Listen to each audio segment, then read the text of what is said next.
What's up, guys? Welcome to Dumb Jock podcast number 4. We got a special guest here today, Loren Landow, personal trainer, strength coach extraordinaire. He's currently the strength coach, performance director at Notre Dame, 5 years as the strength coach of the Denver Broncos, and prior to that, doing some private training. And I'm just really happy to have him here today because, look, I want to cover the gamut when we talk about sports and talk to people who are familiar with different elements of it. It's not just about the players playing and their perspective, but I want to know about everybody who's involved with the player's performance, and nobody better to do that than Loren. Loren, thanks for joining me today, man. Appreciate it, Nate. Thanks for having me on. Yeah, so I've had a lot of injuries in my career. You know, every football player does eventually, and I know training has changed a lot over the years. When I trained with the Broncos, we had Rich Tootin, and we were pushing sleds. You know, and doing all kinds of brutish stuff like the hardcore lifts. And I know training has changed a lot since then. Athletes are different now. The demands of the game, the way you monitor athletes have changed. But before we get into all that, like, when did you start training athletes? How did you get involved in it? What spoke to you about that profession that made you jump into it? That's a great question. You know, I've been in the field for 28 years. And when I was going through my undergrad degree, my goal was to do anything but train people. You know, I wanted to go either physical therapy school, PA school, and because I always felt that if you could go get a weekend certification and train people is how I thought. It wasn't until I kind of did my first rotation of cardiac and pulmonary rehab when I was like, okay, this doesn't do it for me. I need to work with a population that wants to get better, that's motivated, that's goal-driven. And in a lot of those populations of those people I was seeing, they were done. They weren't going to give up their vices to get their health better. And so it was a really kind of a challenging, early start of my career. So I immediately got into training people, which I didn't think I was going to do. Fell in love with it, fell in love with the whole process of working with the athletes from, the middle school athletes, the high school athletes, and just trying to cut my teeth on whoever I could. During that time, I ran into a gentleman who became one of my first mentors, and he was training the elite of the elite. I'm talking the Barry Sanders, the Steve Atwaters, the Chad Browns, the Willie Roafs. Like, he had a crop of all pros, and he let me shadow him, and he let me then partake in his sessions and basically learn from him. And as I was doing that, I fell in love with the elite athlete, but I think I fell in love with the process of it, and that's kind of how it started for me. So those are football players you're talking about, the Barry Sanders and all those, but you started training different athletes, right? And you train different athletes now, or at least you're doing Notre Dame now. So is that just football over there? Notre Dame is just football, but Okay. through my career, it's been, the whole gamut. And what I've believed is that, it's actually a really cool story because what I utilize is my experience of working with high performers in every sport has led me to believe certain things when I do work with a one-directional team. So, for instance, when I sit down with any of our players now, or even when I was at the Broncos, I can talk to them about the one percenters of the Olympic swimmer. Right. I can talk to them about the USA women's soccer team and how they go about their business. I can talk to them about how our MMA fighters approach their training camp and walking into the cage. Like, I have so many experiences of high performers, and I say, look, those high performers are no different than you. They have the same apprehensions, the same anxieties, the same confidence issues at different times of their career. The baddest dudes in the world have those same issues. So it showed me that as much as people try to mask it, they have those same apprehensions, which led me to believe the reason why people have those is because what they do matters. Their performance matters. So you're talking about the mental approach, right, and mental health of athletes. And so, there's talent, there's physical talent. There's freaks of nature who can just go out and jump out of the gym and run faster than anybody, but they have mental blocks. And I would see that all the time in training camp. A guy comes in, he's physically just a freak, and then he gets out on the field and he can't put it together mentally, or he makes a mistake. Coach gets on him, he loses his confidence. That happens all the time. And so, when people think strength coaches, they think, oh, you're just doing the running and the lifting. But you got the running and the lifting, you've got obviously flexibility and stuff, you got nutrition, and then you got the mental health aspect of it. Right. And so there's a lot you have to cover a lot of ground there. But I guess that was just to set up this question about, training different types of athletes for different sports. your training is different from sport to sport, right? Or what you're preparing for the athlete for? Or do you train the individual based on their body, or do you train them for the sport that they're playing? So there's a couple things you have to do. The first one, you have to look at like what are the KPIs of the sport. What's a KPI? KPI, key performance indicator. Okay. So what are the things as a tight end that you need to do? You had to be strong. You had to be strong because you had to block. Yeah. You had to be able to have good acceleration, good quickness, good deceleration, be able to run routes because you got to get open and catch. You've got to have an endurance component to you as well. So from a mobility standpoint, a conditioning standpoint, a speed and agility, you needed all that, but you also need to be pretty damn strong, different than a wide receiver. Yeah. So your KPIs for a tight end versus a wide receiver are going to be different. So, and I transitioned from receiver to tight end. Oh, is that right? Yeah, I came into the league as a receiver, was a receiver in college, 2 years as a receiver in the league, then transitioned to tight end. And I mean, it's not going to be a surprise for you to hear, I had a lot of injury issues after that. Like when because I had to put on 25 pounds. So I put on 25 pounds and all of a sudden, like I still know how to move like a receiver, but my groin and my hamstrings couldn't handle it. My groin tore off the bone, longest in the brevis, popped off the bone, and then the next year the hamstring popped off the bone. Both seasons ended prematurely with those, and I was always just in the pelvic region, just felt like I was just going to snap, and I didn't know what to do about it, and we were training pretty archaically back then. We were all kind of doing the same thing, just running our ass off, lifting our ass off. It wasn't really that specialized. And so, how much of a challenge is it to deal with those sort of specialty issues with individual guys when you're trying to be a strength coach of an entire team full of possibly 90 guys? Yeah. I think that brings up a real interesting point or perspective even because, we've always heard bigger, faster, stronger. Yeah. And yeah, maybe a couple of those maybe equate, but at the end of the day, what you tend to see is that a frame can only hold so much. And so when you put these frames on too quickly, or you put the weight on too quickly and you don't adapt to them quickly, the tissue can only handle so much. And if you get that tissue really strong, other things become the weak link. Yeah. So I think that's why you do see that sometimes. You'll see a conversion of position. We're going to add 20 pounds on this frame. Next thing you know, the guy can't stay healthy. Yep. So I do think that there's a balance game continually. When you typically put on that much mass as well, there's different strength profiles as well of the exercises you do to the demands of the game. So you might be getting big and strong in the weight room, but you've got to be really elastic and explosive. Yeah. On the field. So you have to make sure that your training has complementing values of good strength and intentional work like that, but then things that are very elastic and ballistic, not to mention then all your mobility routines, making sure that you keep the range of motion in the hips supple and clean, and you've got a good front to back gait, because when you start putting that force on the ground, does now all of a sudden the hip flexor start to tug and now it bothers the adductor. Right. You have to work on a balance component of it. So you have to have your recovery strategies, and it takes all the verticals in a team setting to be able to work in unison, to communicate on the player's behalf, and then you hope that the 22 hours left in the day that the player's doing the right things away from you. So you mentioned something about an injury pops up and you think that's the problem, but it's not. It's something else is the problem. It's causing you to favor. It's like causing this chain reaction, right? So a lot of people at home listening or whatever, they get hurt. They're like, oh, my knee's the problem. Well, maybe it's your hip on this side or something that's creating you favoring it, right? And so you're putting more pressure on that. Is that the way it goes? Yeah, there's a top-down approach. There's a bottom-up, top-down approach. There's a left-to-right approach. Like we're always looking at asymmetries and what degrees of asymmetries are acceptable, what degrees of asymmetries put you at greater risk for injury. If you limit dorsiflexion on your left foot, then you're going to have a greater compensatory mechanism up the chain to the knee. The one thing I've always talked about, we talk about the knee all the time, is it's usually the one injury that ruins careers, right? Yeah. And if you think about it, really, like the foot and the hip are hypermobile joints, and then you have the knee that's not. And so hypermobile means they move a lot, right? Yeah, I can move in multi-planes. Yeah. I can move in all three planes of motion, in the foot and the hip. So if I don't have good mobility and stability in the foot and the hip, the knee is the torque converter. It takes the brunt of what those guys can or cannot do. Right. So what you have to do is you have to take that, I guess, to simplify it, it's a complicated process. Yeah. And a lot of times, I don't want to say it's guesswork, but you're searching. You're looking for the needle in the haystack constantly.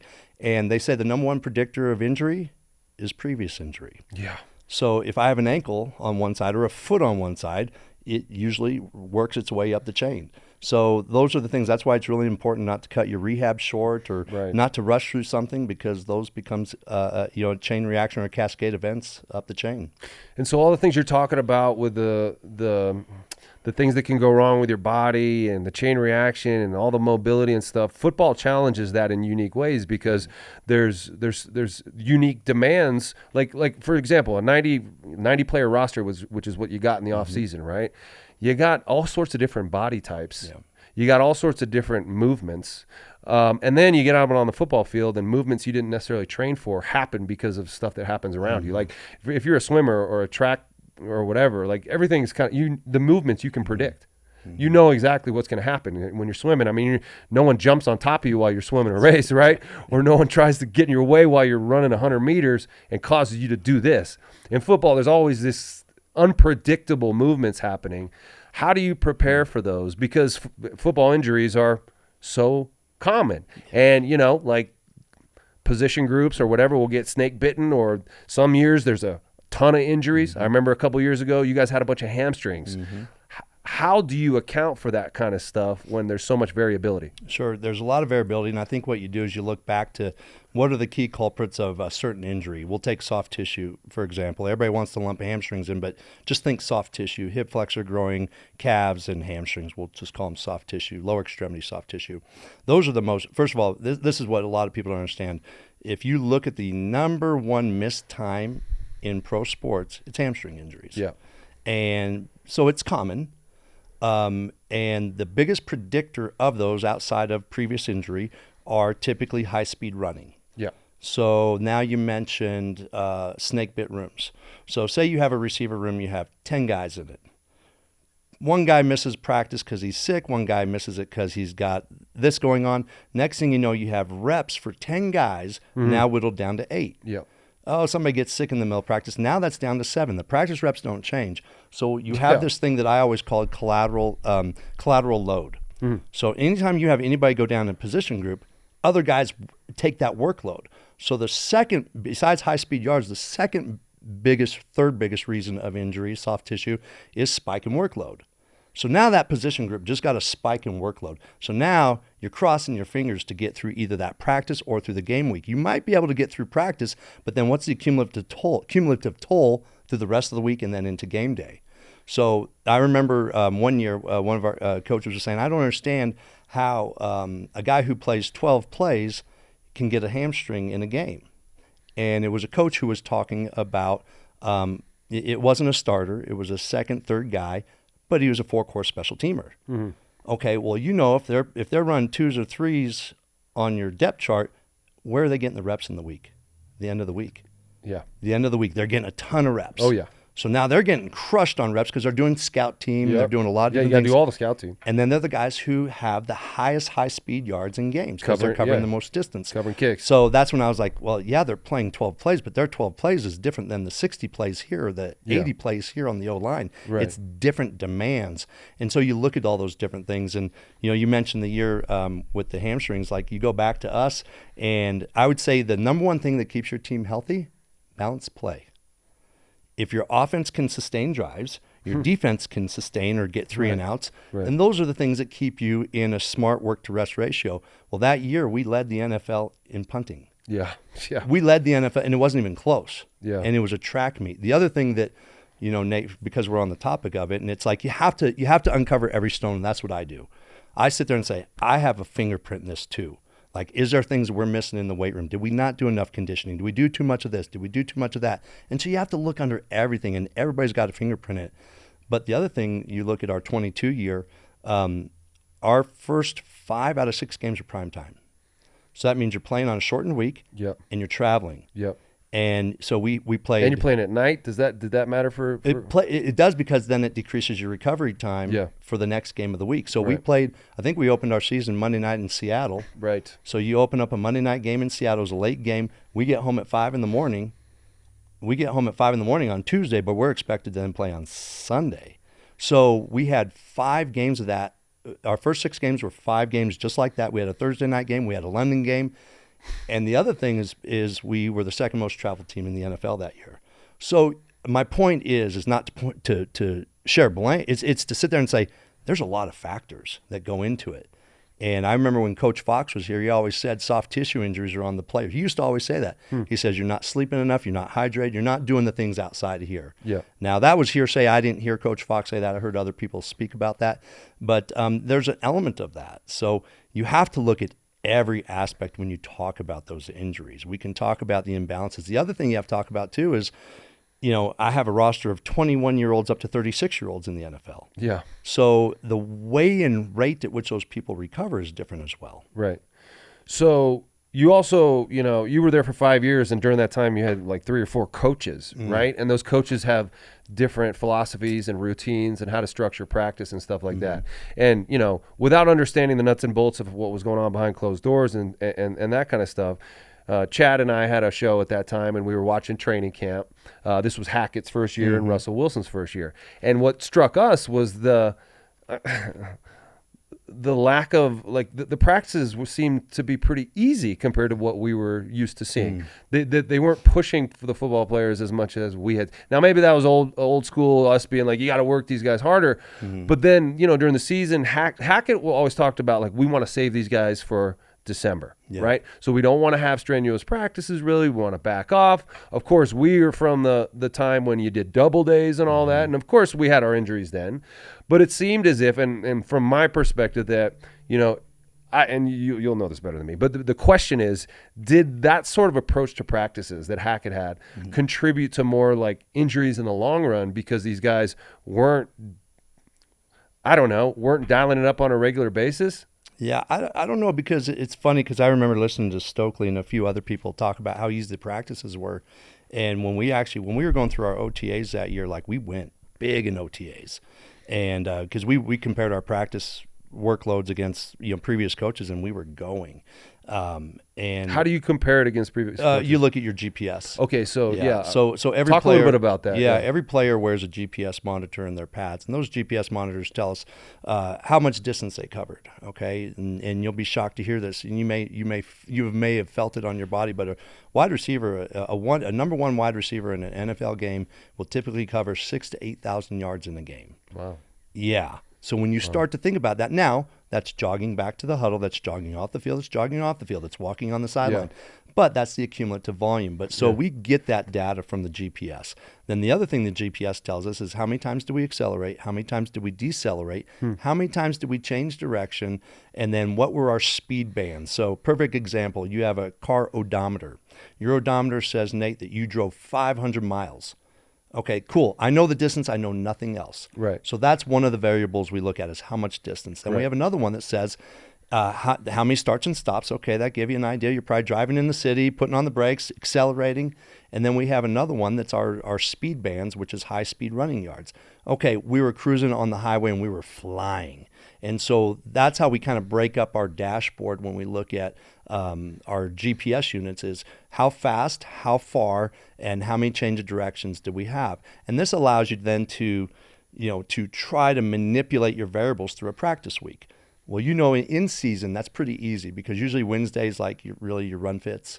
Thursday's more of your big practice. Friday's a fast Friday. Yep. So it happens naturally. Right. But in training camp, it really doesn't. So you use these numbers to help kind of manage a little bit of your intensities and volumes. So that's how we know, how much somebody runs in a game is based on the GPSs. And what we try to do is build your workloads to match that, to be able to represent against a practice. So we were able to look back at historical data and say, it's pretty similar to what we did in OTAs. And then, Coach Hackett's philosophy going into that training camp was a high-low model. High-low model means the days we go big, we went big. And the days we brought it down, we brought it way down.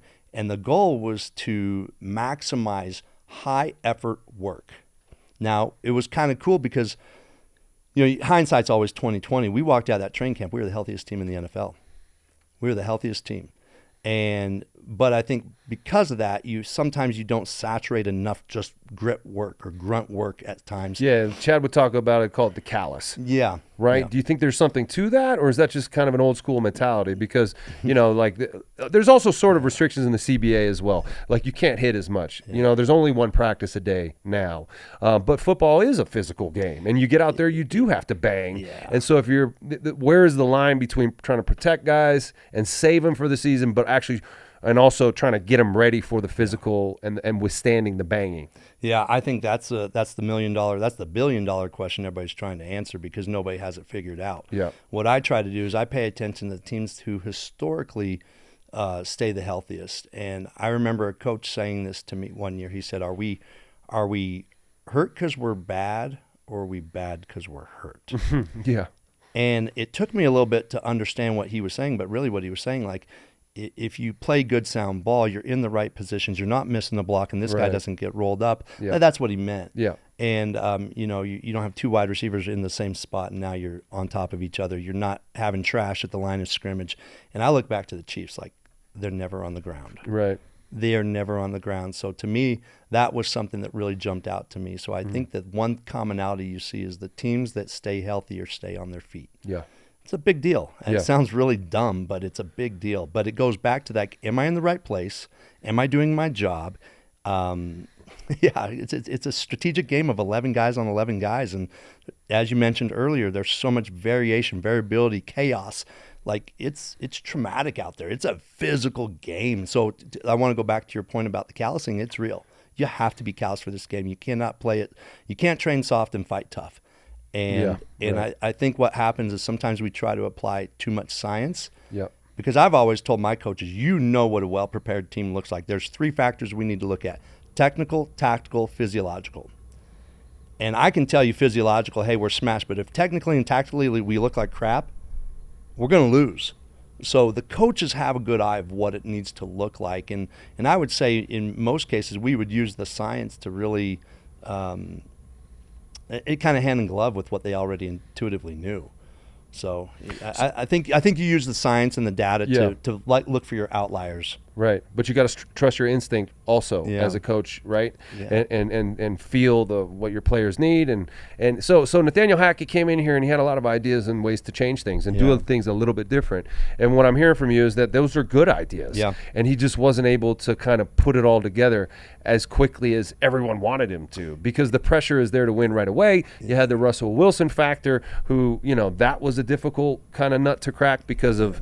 I don't know, on the mountains move to get him here, the special privileges that were given to him. It's about chemistry, right? It's not just about, the physical health of the team when it comes to performance. It's about them playing well together and them finding a rhythm. Yeah. Yeah, I would say that here's the way I'll look at it too, is I've seen a lot of different ways that teams prepare, and I think that there's a lot of ways that you can skin that cat and be successful. Yeah. And I think sometimes when things don't go the right way, or there's a theme of this injury because of that, like, we really don't know why somebody gets injured. And so what happens is that, they didn't train hard enough. Oh, when we went. Yeah. So those are the things that were hard for me to watch and hear, because, like, I know the work these guys put in. Right. Like, I mean, these guys go. And, I think sometimes people would come to those down days and it wasn't what they expected. But then on our big days, like our distances, our speeds, and that's one thing I'll say is our high quality effort of practice was huge. And in truth, I don't know if you were at the Cowboys practice, but like, oh yeah, we looked unbelievable. Yeah, no, exactly. We looked unbelievable, and I was like, wow, like, and so I think everybody was in that same agreement that things were trending the right way. Yeah, and football's funny, like, well, sports and in general, like, you get off to a good start, you catch some momentum, and you find yourself gaining more confidence and winning together. In that opening game in Seattle, it was disappointing in the end, right? And so it kind of cascades from there. You get a couple games where you can't get it done, and then you start to lose the mojo or the momentum or whatever. So KJ Hamler, a guy who, like, had a lot of talent but couldn't stay healthy, and like, I remember hearing reports about monitoring his GPS and making sure, because he was dealing with so many physical issues. He was so fast. Like, when he was healthy, he looked different than everyone out there. Like, he had a gear that not everybody had. But sometimes that can be problematic, right? When you have that extra gear, you're putting your body in a position where it can't withstand that, right? Yeah, I think the first person I think of, and I just saw he signed with somebody, I think yesterday, is John Ross. One of the fastest 40s ever, right? Fastest we've ever seen. And so, as I was telling, the human body hasn't changed in a long time. And human body hasn't changed. But what we're doing is we're learning more about it. And I think what you're finding out is the guys who are very explosive, like, they have a higher tendency to pull muscles. The guys who are really strong and not explosive, they have a potential to do connective tissue injuries. So there's a lot of different reasons of why these things happen. And the more we learn, the more research that is done, is you do see these guys who are very twitchy have a propensity to pull pretty significantly because the amount of force they are producing. Right. So you not only were you a trainer of the Broncos in-season stuff with a team that was actually assembled, but you also are involved or were involved in training guys for the combine. Yeah. Right. So, and those are different. Mm-hmm. Are they not? I mean, so different. Yeah. So just want your thoughts on that. Like, what does combine specific training do to a player who then in a couple months has to kind of unlearn some of that stuff and get back to playing football? Yeah, that's a great point. I was just asked by a bunch of our Notre Dame guys who were drafted, and they said, what should I be prepared for? I said, well, you need to be ready to practice. Like, you've been doing all this specialty work to run and jump high and do all these specific drills. I said, now you've got to be able to get in shape to be able to handle ball. And I said, because you're going to come into rookie minicamp, and then from rookie minicamp, you're going to go right into OTAs. So you've got to be ready. So what happens is, one, the training for that is very specific. So these guys have grinded their whole college career to play the game. Now you're going to specialize and be a sniper in what you're looking for. I always tell my guys there's really three tests that really open up eyes. It's the vertical jump, the broad jump, and the 40. Those are the three tests. We can talk 3-cone, we can talk 3-cone shuttle, bench press, but those three, because those three drills basically, they complement each other. Mm-hmm. If somebody can jump, they can run. If somebody's got a good vertical jump, they're going to roll. And even though all those are just kind of straight line, there's no kind of like change of direction in any of those? Yeah, because I think what happens is decision makers will say, okay, if I've got 1,000 guys that I've got to decide between, if I have a tight end who can vertical jump 38 and I have a tight end who vertical jumps 30, I know that his ceiling is much higher as an athlete. Yep. And so he's going to go up and get that ball in the end zone. And it's not even the vertical, it's the speed. Okay. Because that correlates to fast twitch capability. So vertical correlates to speed. Yeah. So that's why you'll always look at the vertical jump measures, because it's lower body power. Even though they're testing in a vertical plane, because people always tell me, well, why does vertical jump matter for me? I'm a linebacker. Well, because it tells the decision makers, like, you have lower body power. Lower body power is an underpinning quality of speed. So the higher your vert, the higher, and what happens is the vert and broad basically just, it basically says, yes, you are explosive. Because guys can cheat their vert, they can't cheat a broad. So How do you cheat a vert? There's a lot of different ways guys do it, different arm strategies, it's crazy. Is that right? There's a lot of different things that people do to treat it. And there is like a whole cottage industry in preparing these guys, 100%. Right? And I was a part of it for a long time. And did you enjoy that? I love the timeline of task. I have 6 weeks to get you to your fastest, most explosive, most athletic opportunity. And oh, by the way, you're interviewing for the top 32 corporations in the world. I loved it. Yeah. I really enjoyed the challenge of it, especially like you said, everybody's coming in injured. Right. So you're working through some sort of injury to try and to get them not only healthy in that timeline, but then to get them to their best. So I really love the challenge of it. It's a stressful moment, but it's cool. And to see the kids then get drafted. Yeah, that's what I was going to say. Probably pretty rewarding to see a guy come in and run like a 4.8 the first time you time him, and then he gets down to a 4.5, and he makes himself a lot more money because he gets drafted higher, and then you got to go perform on the football field again, though. Right. And again, do you have to unlearn some of the stuff you learned during that time? Does those skills and techniques you learned there, do those serve you once you get back on the football field? They 100% serve you, especially in the change of direction stuff. Like, Yeah. I tell the guys, like, I'm teaching you how to master the dance step of this drill, but I'm teaching you like sound fundamentals of deceleration positions, reacceleration positions that ultimately will keep you on the field, keep you on your feet, all those kind of things. So there's a lot of things that can transfer for sure. The one thing that I'm a firm believer of is the coolest part about the combine prep is the acceleration development. Football is not played in the top end. Top end Right. speed is probably the most over aspect that we look at with players in the NFL. It's repeat speed. Yep. Like, how often can I run my route at X speed when I have a play clock as my rest? So Right. you have to have that conditioning component. So one, it's the acceleration, because the sport in itself is played in an acceleration window. Yeah. Yeah, you're rarely hitting top speed. Very rarely, unless it's busted plays. Yeah, Very or Or it's a covering go a route. kickoff in the old days, but now the kickoff Yeah. rules change, so you're not even getting you're not sprinting anymore. So back in the day, high school and college, it was bench, clean, and squat. Yep. Those were the three, and then you add up the totals, and you're up on the board of your. And you're the strength coach at Notre Dame now. Yep. Are you doing bench, clean, and squat? Sure do. Still, or is still that a fundamental kind of core concept? Yeah, your base fundamentals goes back to the KPIs. Everybody's got to be strong. Everybody's got to be explosive. We know that these exercises they span the test of time. Yeah.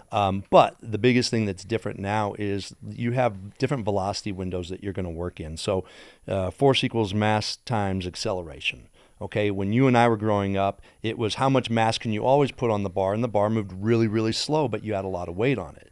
Well, look at the back half of that equation is the acceleration component.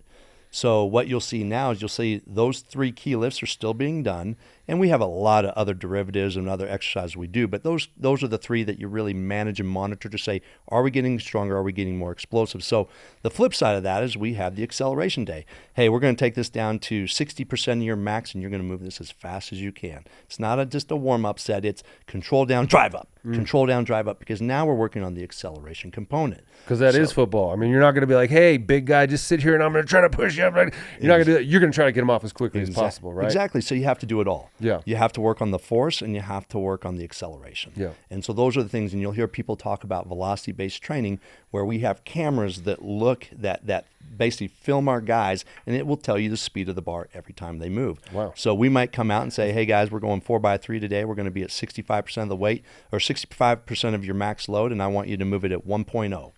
Okay, you didn't hit 1.0, take the fives off. Let's see if we can get the next set. But what it does, it creates for competition. It creates for these guys to compete against themselves and compete against their teammates. Yeah. So it's a cool strategy, but it's part of the manipulation of your training variables now. So you remember Rocky IV, Ivan Drago versus Rocky, right? Ivan Drago was doing all the advanced training stuff. He had the pads hooked up to him. They were measuring all the stuff, and he had a team of people around him. And there was Rocky training in the snow, carrying logs around and stuff like that.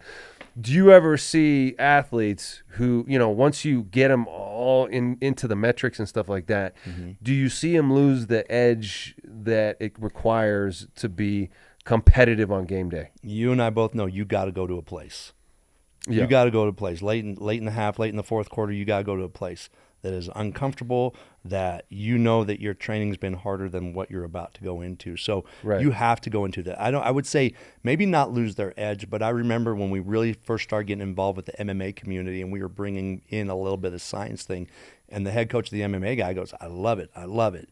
He goes, but we need to go do some of this stuff that is part of the grit and part of the... We need to go punch these guys in the face. Yeah. No, but it was just part of the badge of honor to be a part of it. And there's an element of it. As we mentioned earlier, you can't... And I wouldn't say they were training soft, but you can't train soft and fight tough. You got to go to some awful places to be prepared for a physical game. Yeah. And that's the truth. Yeah. So the mental health of the athletes that, you work with, whether it's individual, one-on-one, or as a team... How do you approach that? Because, you can get a guy or a girl physically ready through the, the running, the lifting regimen, and the nutrition and all that. But if their mentality is off, and especially in, football at a high level, there's a lot of pressure on these kids. Notre Dame, Denver Broncos, they're under a tremendous amount of pressure. They're never supposed to talk about that pressure. They're never supposed to talk about any sort of fear. I mean, it is kind of scary running full speed at a dude who's running full speed at you trying to kill you. There's some inherent instinctual probably fear about that we've put in on the back burner. We've actually taken it off the stove completely because in the real world, if some big scary dude is running at you at full speed, you step out of the way. Yeah. You move out of the fucking way. Yeah. But now in football, you got to take that right here, and everyone's watching it and they're videotaping it. And then you're going to go in and watch it on film, and you got coaches evaluating how tough you are. How do you approach that pressure that is on the athlete? Yeah. One thing I've always believed with all my athletes is and I mentioned it earlier, the apprehension, the anxiety, because their performance matters, right? I will say the beautiful thing about athletes are graded and evaluated every day. And so because of that, they're used to being able to handle criticism. But at some point, it can become overwhelming, right? And I'm getting pulled from this area. I'm being told I'm not good enough here. You have to have that coach that every once in a while puts his arm around you and says, you're doing a great job. Yep. Hey, you know what? You've been kicking ass. I've been paying attention to you. And, and so I think one, you have to really, I mean, do you end up being that guy sometimes? well, I like to think I am because I believe my job is to serve. That's the biggest thing. My role is to serve, and I have to have an athlete first model. And that means my athlete is the most important thing that is in front of me at all times. And I have to be able to be the guy who can motivate them, but I'm also the guy, hey, is everything okay today? Right. Hey, you were a little bit late today and you're never late. Is everything okay? And I think that's one way that I try to do it, but I just try to care. And, I talk to everybody. Sometimes people, I don't like rookies or I don't like this. No, man, everybody makes up this team. And I've always believed too, like you got to shower people with love and you'll get more out of your athletes as you love them and show them that you care about them as a person long before who they are as an athlete or what they can do for you on the field. That's the byproduct. So once I learned, Nate, that my job is to serve, like that became really easy to identify where I need to step in and do those things. Now we have, at all levels of pro sports and collegiate sports, they have resources and the professionals that can do that stuff. But you imagine if you grew up playing in this Twitter and Instagram age where people who aren't even qualified are taking shots at you. Yeah. I mean, it's an unfair playing field.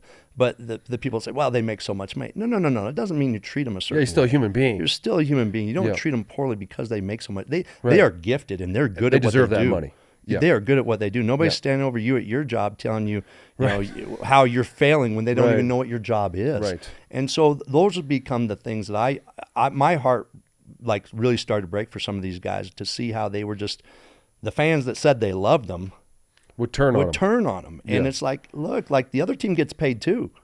Yeah, exactly. The other guy gets paid against him as well. Like, things don't go your way. And sometimes, like, I know we're fans and we love the game, but, these are human beings. And, people might think that's a soft approach, but, man, that's a human approach. No, I mean, and if you're trying to get the most out of your team, it pays to pay attention to that kind of stuff. You talk about the social media and the way that affects athletes. Do the coaches that you've been around try to address that with players? I mean, you're doing college stuff now. I mean, these kids, they grew up with it, so it's hard to tell them don't be on social media, put your phone down. Yeah. But when we know that that's contributing to poor mental health, we know that's what's making them feel bad about themselves or get inside their own heads. How do you approach getting that message to them? That's one that's really challenging to solve because I think people are so engrossed into it. It has become who they are as far as checking it, looking at it, putting this out, putting that out. It's a double-edged sword. One thing that is good for marketing and in this, it can then turn its ugly head on you. So I think it's probably like in the good old days, don't believe what they read and what they write. Yeah. And don't believe it when it's good, don't believe it when it's bad, stay here in the middle. So, I would hope that that's how a lot of people tend to look at it. But, I haven't really communicated too much on that. I've always been one of those people like let your work speak for it. Your life is better for it. Yeah, you know what I'm saying? let your Like work speak it's it's funny because we'll put this out on social media. Oh, yeah. You know what I mean? That's how you promote yourself. And so, but what players don't understand is that like they don't need to brand themselves. The NFL is the brand. The team you're on is the brand. And there's a lot of pressure on guys to create a brand and to create energy and likes. And it's up at CU. They're doing that. They're creating a lot of buzz around what they're doing on social media and their YouTube channel and stuff like that. But to me, if I was a coach, I'm saying we just got to play well, and the energy will come. The attention will come. Yeah, I've always said if you take care of A, B takes care of itself. Yeah. Whether it's your contract, whether it's what school you want to go to, like if you take care, or your starting role, you take care of A, B takes care of itself. And sometimes we get so consumed with B that we sabotage A. Yeah. And that's a problem. Jerry Jeudy, when he came onto the Broncos, he had his own brand. He had his own merch line that he was sort of kind of, and by all accounts, he was a great teammate, worked really hard, but he also was trying to do both at the same time, it felt like a little bit. And then he would do the social media stuff, and then fans would rag on him, and then that would be a story in the media. Yeah. I mean, I can't, like, that had to have affected him. Yeah. Like, he's a human being. There's no win with that stuff. Yeah. So, yeah, I just assume tell all the players, hey, maybe delete your account for the season. Yeah. Don't pay attention to it. And at the end of the day, you know this as well, long before social media, but in those four walls, all you had was each other. Exactly. That's all you had. And Yeah. it's no different nowadays. Like Yeah. at the end of the day, that's all we have. And that's like, when we were going through that challenging 22 season like that, we knew we just had us. Yeah. And that you create a special bond through some tough times like that. Yeah. So you talk about those four walls. As a player, I remember some of my fondest times as a player was early when we reported back, and it was just the players and the strength coaches working out, running and lifting. No coaches around. We're not doing football stuff. We're not in the meeting room. We're just out there, together, getting in shape. And you guys, the strength coaches, became kind of confidants of us. We were able to relax more around you guys. We're able to kind of share more stuff with you, joke around, because once the coaches come around, it's a lot more tense. They're asking a lot of really detailed stuff of you mentally, and they want you to be lining up here and doing this and doing. Whereas you just wanted us to work hard. Work hard and follow the program. And most football players have no problem with that. Right. And so it was fun. It was carefree. But that period of time didn't last for very long, right? How much of a challenge was that for you as a strength coach to know that, like, I have these guys for a very limited amount of time, and then once they start actually practicing and going into meetings, I don't have that much time with them, and the influence kind of disappears a little bit. It's crazy. If you really look at, people ask me all the time, the biggest difference between college and the NFL is like your opportunity to develop people. Now, we can argue that people are developed when they go into the NFL, and they're not. They're not, especially nowadays. When you take away, when they don't have as much time in the off-season program as they used to have, there's a decrease in developmental window time. But if you look at the off-season program, typically how it's built out is like phase 1 is 2 weeks. Phase 1 is 2 weeks. It used to be. I feel like it used to be longer. Oh, it did. Before the CBA, it was. Yeah. And this new CBA, man, is it player friendly or not? Like, well, I would imagine it's player. But it's almost like they don't want to work. Like it's almost like the new CBA was intended to not have these guys around the facility much. Like it was like after the COVID year, where no one was at the facility. The union came out with this statement that basically said the quality of football was better than it ever has been, and we're still afraid of COVID. So, guys, don't go back to OTAs. Don't spend a lot of time there. And then, to me, ever since then, the play of the offense particularly has declined a little bit. Your thoughts on kind of what COVID did? Did that affect the way that the union and players approach being at the facility and working hard and working out? Well, yeah. So let me hit on like how the phases work first. So in the off-season program, you have phase 1. Phase 1 is 100% strength and conditioning. Yeah. And it's 2 weeks. That's it. Then you go into phase 2, and phase 2 is about 50-50. It's 50% strength and conditioning, 50% football. Then you go into phase 3, and phase 3 basically is OTAs, and it's 75% football, 25% strength and conditioning. So at the end of the day, like your runway. Sorry to jump on you, but when you say 75-25 percentage. Yeah, right. So what does that look like in a day? Like yeah. Or is that stretched out for the week? Like how much time do you actually have with the guys when it's 75% and 25%? I would just say it's how your time is distributed between strength and conditioning minutes to on field. Right. And so when it's 100% strength and conditioning, that's what phase 1 is. Yeah. And then when we start splitting time with football, it usually goes to about 50-50 between meetings and on field. And then phase 3 OTAs becomes, meetings, on field, and then, strength and conditioning is still, there's still a piece of it, but it's a lot more minimal. Yeah. So because of that, your runway is really short too. I always believed in the law of the thirds when guys showed up in April. A third of the guys have done nothing. A third of the guys have probably done too much, and a third of the guys have probably hit right about the sweet spot. Right. And so you can't come in at the lowest common denominator. You got to come in somewhere at the middle when you're giving a program.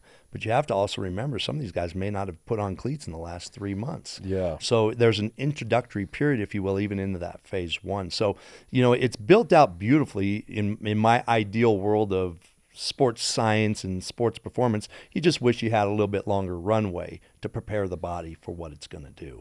Yeah, especially consider you talked about that a third. When guys go home and they go to whatever cities, who are they training with, right? And what are they teaching them? It's not even that. Here's the other thing. When guys have money, they can have a guy in Miami. They can have a guy in LA. They can have a guy. And so next thing you know, they're spending 1 week here, 1 week there, 1 week, and nobody's following a plan. Yeah. So, you're working out, but you're not training. Two different things. Working out and training are two different things. Working out is getting a sweat, getting your pump. Yeah, I lifted today. But training is the actual plan. Yeah. And that plan for that, we get them in great shape, and then you go off for 5 weeks, and we hope you come back to training camp that you've been following a plan that is of similar preparation for camp. Do you give them a plan in those 5 weeks? Yeah, but anytime you give a player a plan, it's always like it's this is a suggested. Yeah, it's a suggested protocol, exactly. And most guys are going to go to their guy. That's just how it is. And I like it. Like, go to your guy, but like, be prepared for football. Are there any, I mean, without naming names, but are there any of those guys out there that you're like, this guy doesn't know what he's doing, and he's actually screwing up my players? Yeah, I would say there's you don't know what you don't know. So if you've never been in the building, even me, like, I was as close into the NFL as you could get with the people I've worked with during the lockout. I had over 65, 80 players training with me. Wow. In 2011. So, like, I was as close as you can get in with all the contacts I had. But even once I got in the building, I was like, oh, did not realize that. So I think that by no fault of their own, the people on the outside, they just don't know what they don't know. Yeah. And so they might see indie period on TV and go, man, they really don't practice hard. Well, come out for team period. Come out for special teams period. Like, what you have to prepare these guys for is some big time work. And I think that's where a lot of the outside people miss the boat. You hear about athletes who are injury prone. And then you got guys like who will play 15 years and very. What's the difference between? Is it a genetic thing? Is it the way they train? Is it a combination? Is it just being smart about the game of football? And like you said earlier, not putting yourself in positions on the field to get hurt. What contributes to that? Yeah, I think that it's a lot of different factors. Just as we talk about guys for injuries, there's a lot of factors that create injuries. There's a lot of factors that keep people healthy. I think genetics is a big one. Mental resiliency is another big one. I would say lifestyle habits is another big one. If we look at our big rocks, like we look at sleep, hydration, nutrition, those are your big rocks. And usually when people get money, a lot of decisions or choices are different. You're saying when they get money, they don't treat themselves as well? Well, I think you might have people that do, but maybe they're living a more lavish lifestyle, a lot more travel, a lot more late nights, a lot more, a little bit more of that. But I've always believed a lot of times it's the lifestyle habits outside that creates the longevity. Now, you got to be lucky, you got to be fortunate, and you have to have a resilient mindset. Because every day, like I tell my guys all the time, it's easier to be invited to the table than it is to be asked to stay. And that's the truest words when you look at pro sports and even college sports. So I do think it's like what you do on the outside. I mentioned earlier, you have 22 hours in the day left after you're done training. Like, hope you're making some good choices. Right. Well, it's also like, these are young men, right? They have urges. We hear that. But it's also like there's guys who are married and there's guys who are single. And the married guys aren't out on the town looking for love. They're not out looking for that adventure. They're going home, and maybe they have a family. So that actually can contribute to a more sensible lifestyle and fewer poor decisions. Agreed. Right? Because I remember that. I mean, I remember being single, and the single dudes, when we had some time, we want to go out and have an experience together, right? And we want to go meet some girls so we can have a girlfriend, so we can have a wife, so we can have a family. So there's an instinct that isn't necessarily a bad one to go out there and meet someone who you can, connect with, but it can lead you into places where there is a lot of alcohol. You are up late. You're not. You are going to Vegas a lot. You're going to Miami. You're doing all these because you have the money to do it, right? And so, like, it's difficult to do that when you're a single guy. Yeah. I would say this too is you have different drivers that drive your intentionality of whatever it is you're doing. So if you're coming in as a rookie, like, you're motivated to make the team, to have money. And so you have these extrinsic drivers that are motivating you to get up every day. But if that extrinsic driver is still the thing that's driving you year 2, 3, 4, 5, like, that's a problem. Yeah. Like, at some point, those other drivers have to become intrinsic, which, there's 3 other really strong intrinsic drivers, and one of them is knowledge. The Jerry Rice mentality. I want to know this game inside and out. Tom Brady, Peyton Manning, name the quarterback who's built like that. Then you have another driver, and you mentioned it earlier, the off-season training program. You want to belong. You want to be a part of a group. Yeah. And that's another intrinsic drive. You want to be a part of something that's bigger than yourself. And the last one, to your point here, when guys get married and have kids, is to defend. Yeah. I am not losing that spot to that rookie. Right. This is my starting position. I need to make sure that my kids have a legacy and they have finances. So I saw different motivational strategies of players as their career went on and they hit those different landmarks in their life. Yeah, the average career in the NFL is like under 3 years now. Wow. Right? And so we were just talking about Shelby Harris, had him on the pod, and he's going into year 11. But most guys don't get that far. Yeah. In fact, most guys are out in a year or two. What accounts for these guys getting washed out so quickly? I think it's a lack of development. I think a lot of times it's a lack of development, or you're coming in, you're trying to hang with the guy who you shouldn't be hanging with. You know, you want to hang around with a cool guy who's been in the league for a few years. I always tell my guys, is you're going into the NFL, pay attention to the locker room. Don't pay attention to any of the first, second, third round picks of the previous years. Pay attention to the guy who is the fifth, sixth, seventh round free agent guy who is stuck. Yeah. Find out what he's doing. Yeah. Because those guys have it tough. Their back's against the wall. And so I tell them, watch what they're doing, because I always say success leaves clues. Pay attention to what they're doing, because they're probably doing a lot of really good things. I always say, pay attention to the locker. Locker clean, probably pretty structured in what they do. Right. Probably have a good schedule. Probably have a good system of how they do things. So, talent. Yeah, guy with a super messy locker with a bunch of crap in it. Guy walking in right before right before weigh-ins or right before team meeting. Don't watch that guy. He might have been lucky because he was a certain draft pick or he's a special enough player that he can get away with that. But at the end of the day, success leaves clues, and all details lead to the big detail. For me, that guy was Rod Smith. So he was undrafted and had, 12, 13, 14-year career. My first day here. So I was on the 49ers, trying to make the team as a receiver, stuck down the depth chart, got a tap on the shoulder one day and told, you've been traded to the Denver Broncos. This is the middle of camp in 2003. So I'm on a flight that night. I land here, and the next morning I'm a Denver Bronco, and my locker's right next to Rod's. And it was very clear right off the bat, watch this guy, because he's doing everything right. He doesn't take this for granted. He's been working his ass off since he started on the practice squad. And then he became, a legend in this town, and he did it by doing all the little things the right way. So when Rod was in the meeting, he was sitting like in front of me down there, and when Rod started writing, I started writing, because he's obviously taking notes. He heard something. So I'm like, whatever that was, I'm going to try to do that.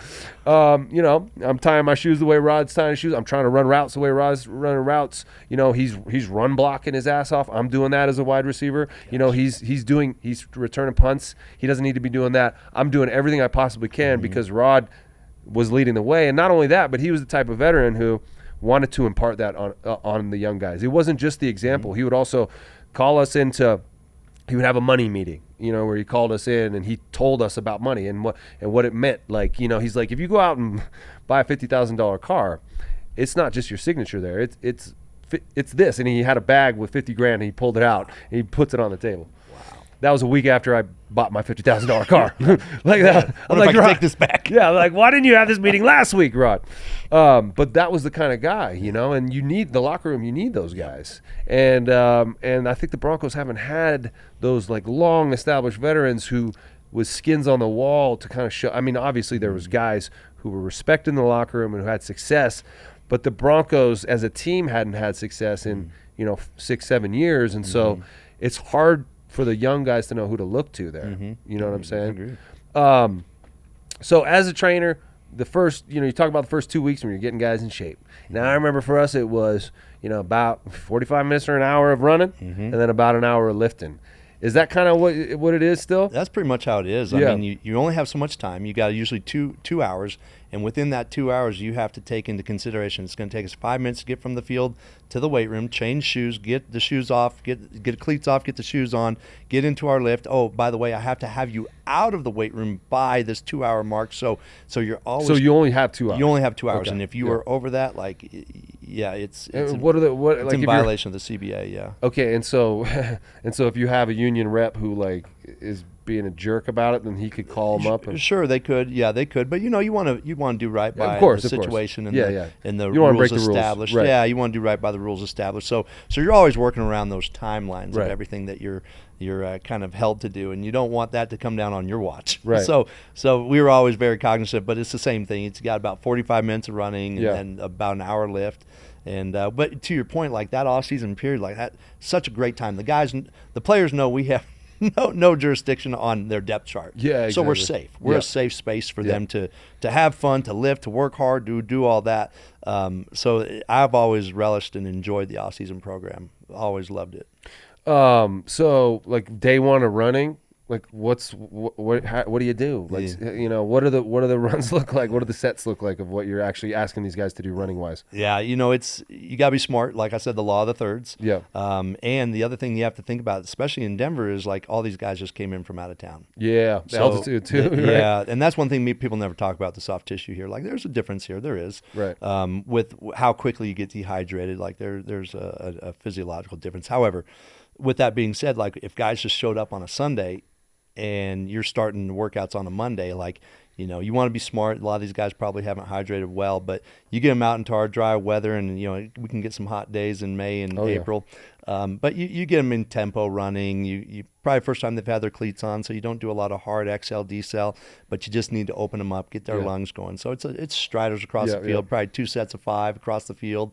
With their warm up, most guys are gassed in the warm up. Yeah, that first week back. Well, yeah, warm ups, like, you know, you talk about the evolution of training and strength and conditioning.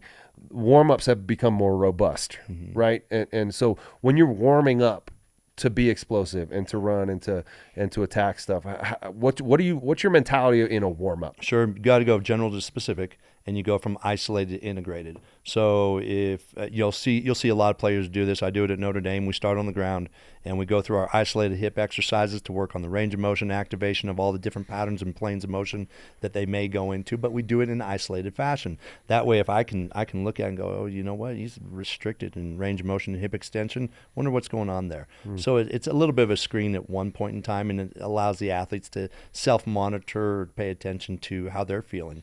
Then you go into more integrated patterns where it's still dynamic in nature, but now they're moving through greater ranges of motion. More joints are in that range of motion. Then you get it to very dynamic where it's more elastic and explosive and really preparing them for what they're about to do. Either it's the run that we're doing or getting them ready for indie period of practice. So it's got to go from general to specific, isolated to integrated.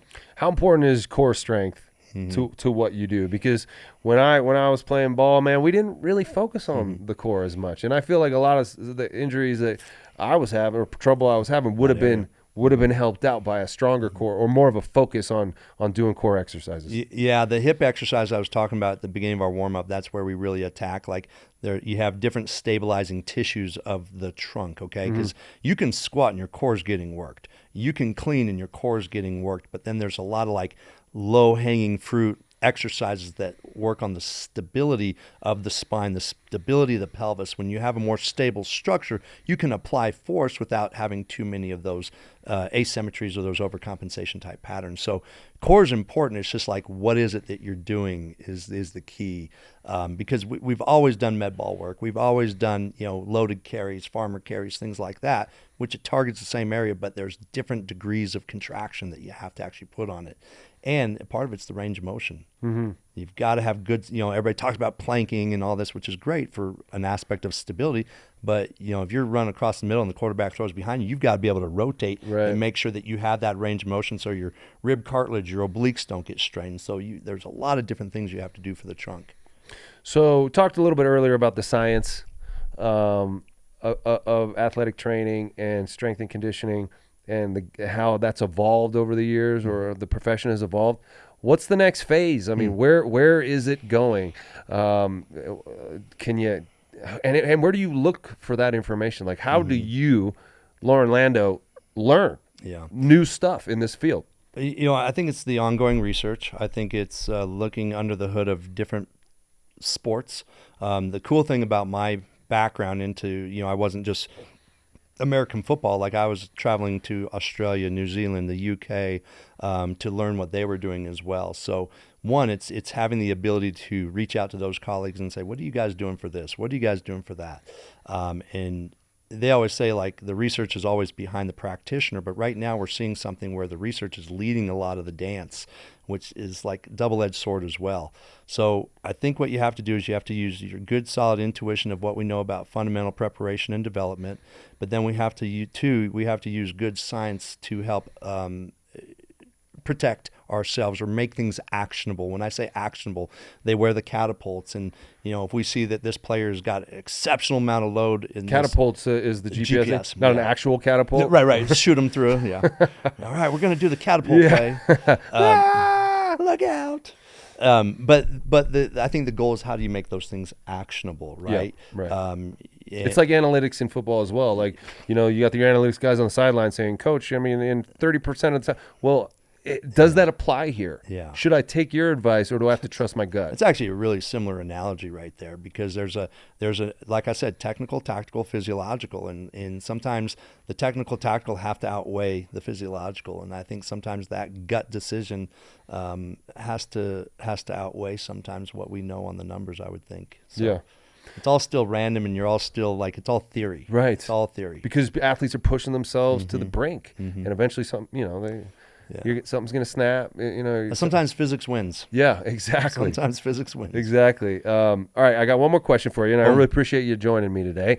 Former athletes, when you're done playing, but you still want to stay in shape, and you still want to manage all the old injuries and stuff, how should a former athlete, as someone getting on in age but still wanting to stay in shape, approach fitness, strength training, conditioning, and things like that? Yeah, I think the best thing to do is stay busy, stay active. Yeah. And whatever that means for you, I think it's everybody's, when they're done playing, some guys lose a lot of weight, some guys put on a lot of weight.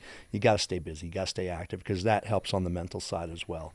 So I think that's key, is getting in a routine, getting into a pattern of doing something. I don't care if it's riding the bike, swimming, whatever it is. But I think there's an element of strength training that is necessary. Maybe it's not cleans, and maybe it's not things that you did as a player, but making sure that you're keeping your connective tissue and your soft tissue strong, to really ward off against the aging side, but also the endorphins that you get from this. Yeah.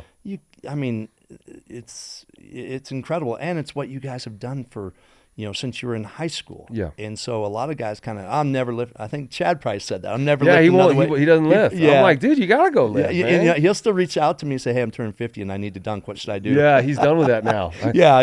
He's like, I'm never gonna dunk again. I'm done with that. He still goes on like hikes and stuff like that. But I just think it's like staying active to what you can, but being consistent with it. Yeah. That's the key. Yeah. Sweet, man. Well, I appreciate you joining me. Absolutely, Nate. Appreciate it. Yeah, it was a good chat. Come back and visit us sometime, and good luck in Notre Dame. Yeah. And that's been all for us on Dumb Jock. This is Loren Landow. I'm Nate Jackson. See you guys next time.